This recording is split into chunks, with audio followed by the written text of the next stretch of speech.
8 de enero de 2022. Una cordial bienvenida a esta reflexión que he llamado Entre la humildad y la soberbia.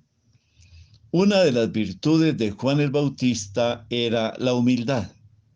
Por una parte llevaba una vida austera y sencilla, y por otra, en el cumplimiento de su misión, tenía conciencia del papel que le correspondía cumplir en la historia de salvación.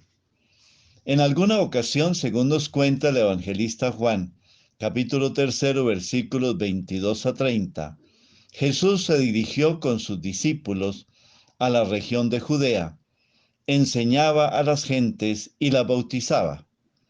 No muy lejos de allí, en Ainón, cerca de Salim, en un sitio donde había agua en abundancia, estaba también Juan predicando y bautizando. Los discípulos de Juan le dijeron: Maestro, aquel que estaba contigo al otro lado del Jordán, de quien tú diste testimonio, ha comenzado también a bautizar, y ahora todos acuden a él. Juan les contestó: Nadie puede atribuirse nada que no haya recibido del cielo. Ustedes mismos son testigos de lo que dije. Yo no soy el Mesías, sino que he sido enviado delante de él.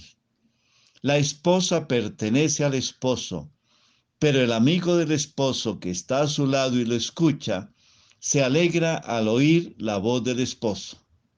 Ahora mi alegría es plena.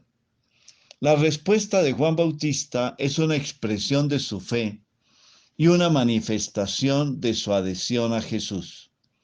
Y ese es el testamento que les deja a sus discípulos antes de ser encarcelado.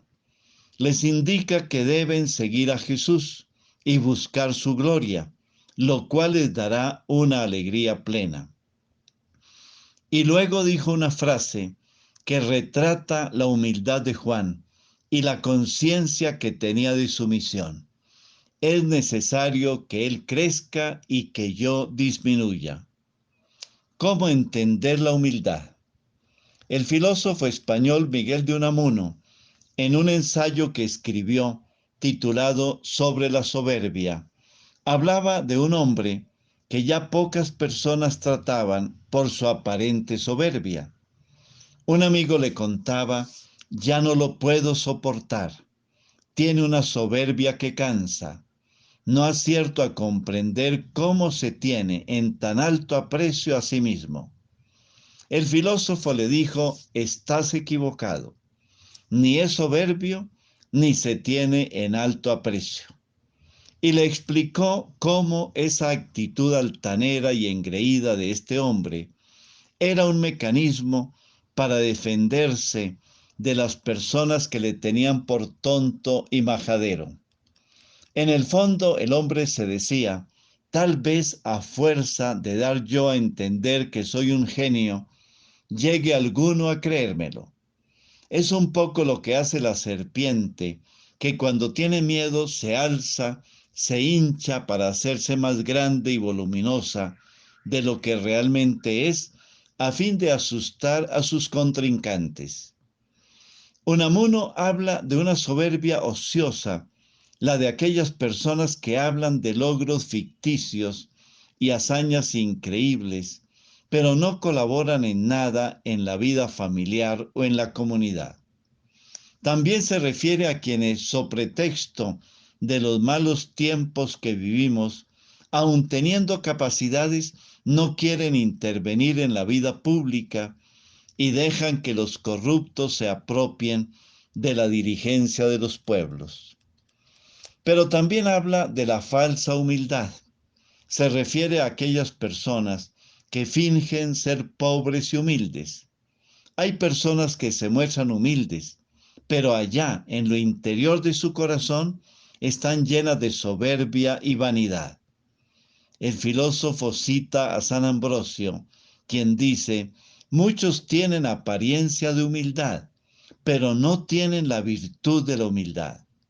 Muchos que parece que exteriormente la buscan, interiormente la contradicen. Miguel de Unamuno anota que los místicos y ascéticos cristianos han comentado 1000 veces el supremo acto de humildad que significa la encarnación del Hijo de Dios.